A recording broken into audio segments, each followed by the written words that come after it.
ये 13 दोष ऐसे हैं जिसके जीवन में होंगे तो उसको कभी शांति, कभी सुख, कभी ऐश्वर्य ये टिकेगा नहीं और दुर्गति निश्चित हो जाएगी।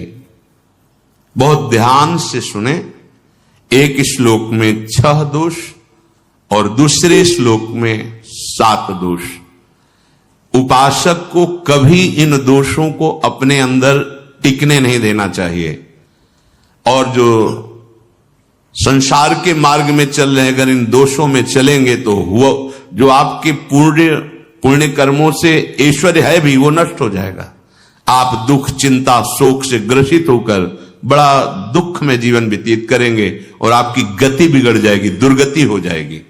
ये 13 लिख लो दिमाग में, डायरी में, क्योंकि ये नोट हो रहा है, आवाज डाली जाएगी, आप बार बार सुन। इनसे बचिए। अपनी बड़ाई, अपनी प्रशंसा कभी अपने मुख से नहीं करना, नहीं तो आपके पुण्य नष्ट हो जाएंगे, बुद्धि भ्रष्ट माने गिर जाएगी। अगर परमार्थ में चल रहे तो भी, और व्यवहार में तो पुण्य नष्ट हो ही जाएंगे। बुद्धि गिरी हुई तभी ऐसी बात होती है। और यह दोष बहुतायत है, ये बहुत प्रभावशाली है। अपनी बड़ाई मारना, इसको देख लो, पकड़ो, सत्संग है। अपने मुख से कभी अपनी बड़ाई ना करना।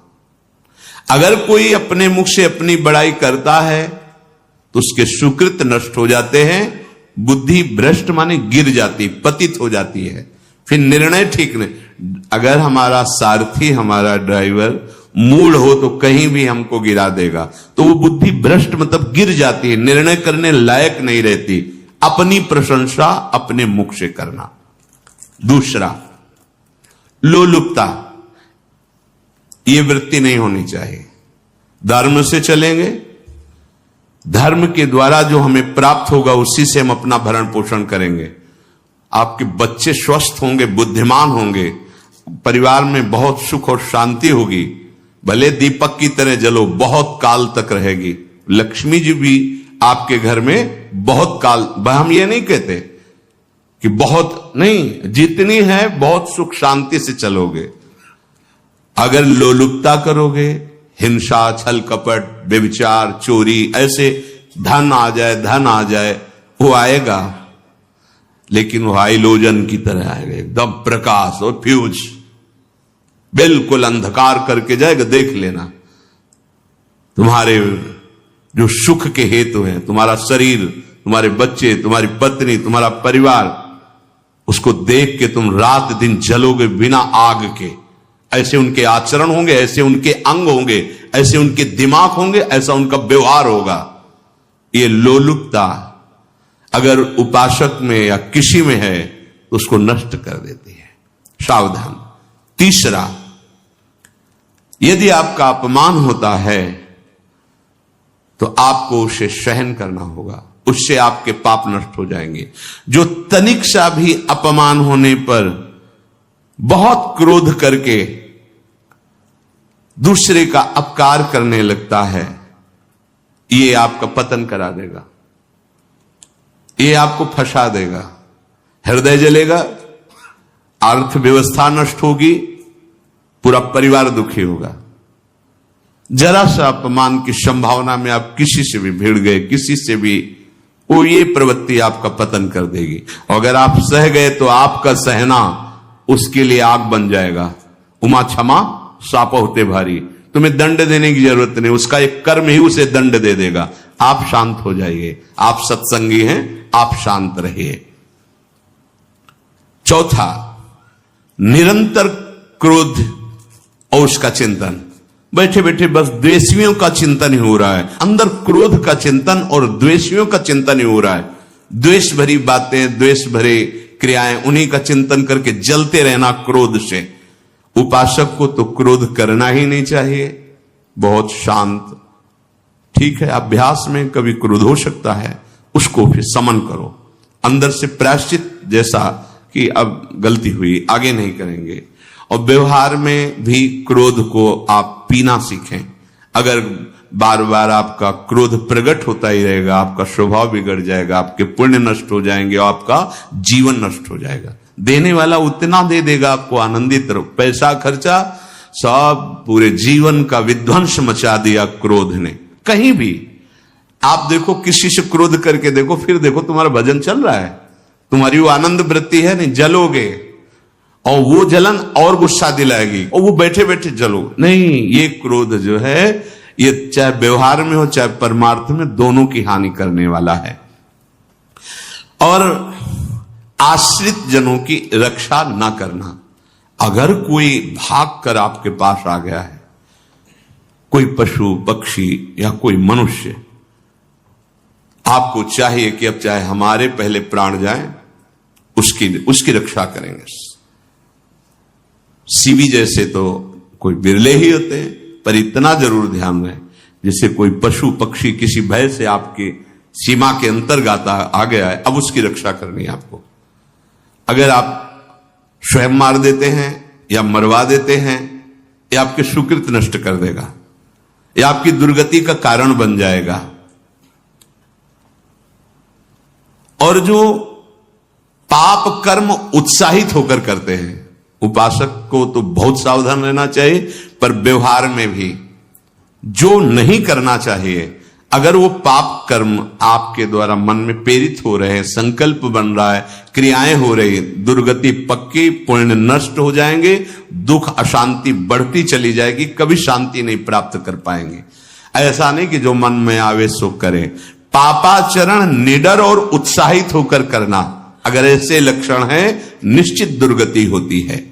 ये 6, अपनी बहुत बड़ाई करने वाला अपने मुख से, लोलुपता, तनिक से अपमान में सहन ना करने वाला, निरंतर क्रोधी और आश्रित जनों की रक्षा न करने वाला, और निडर हर्षित होकर पाप कर्म करने वाला। दूसरे श्लोक में 7 है, 6 7।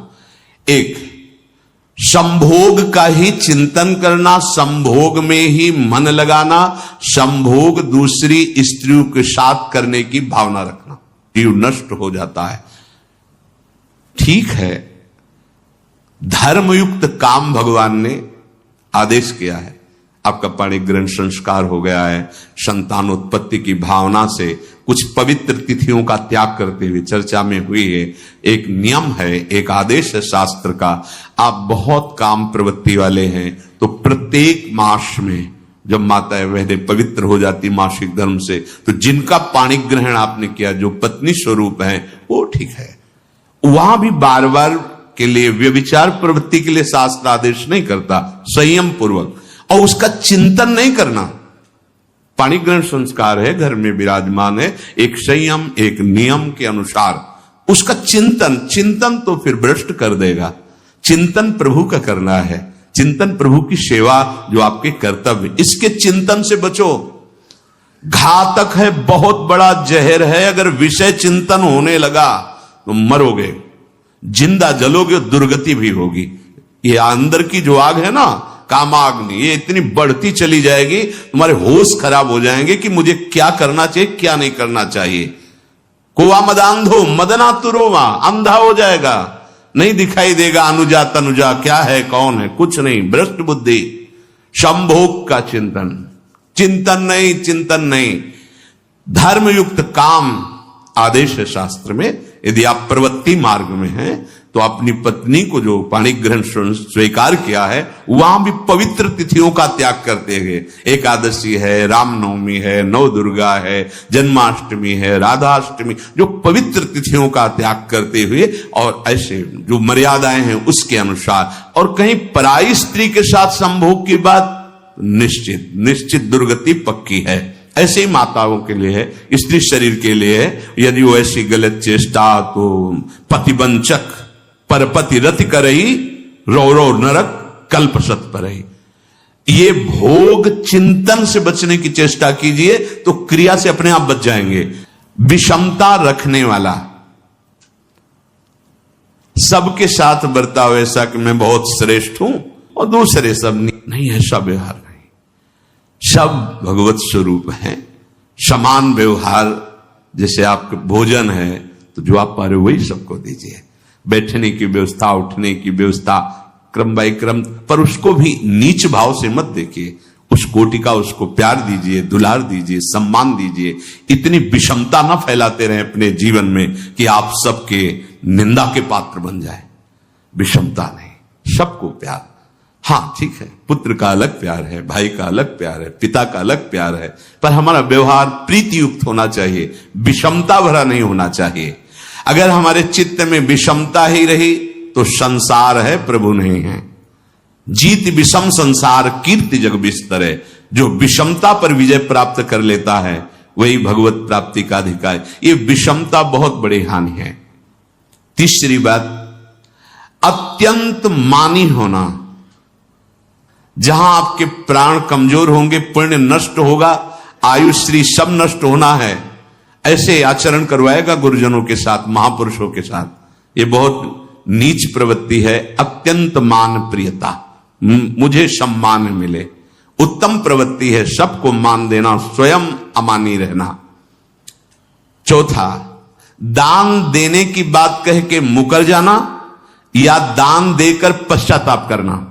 दे दिया है, बहुत जल रहे हो, दूसरे से वार्ता कर रहे हो कि पता नहीं क्या यार बुद्धि में हो गया, हमने उसको इतना कहा था, उतना दे दिया, क्यों दे दिया, ऐसा ऐसा, मतलब अंदर चिंतन करना, क्यों दे दिया तो दिया।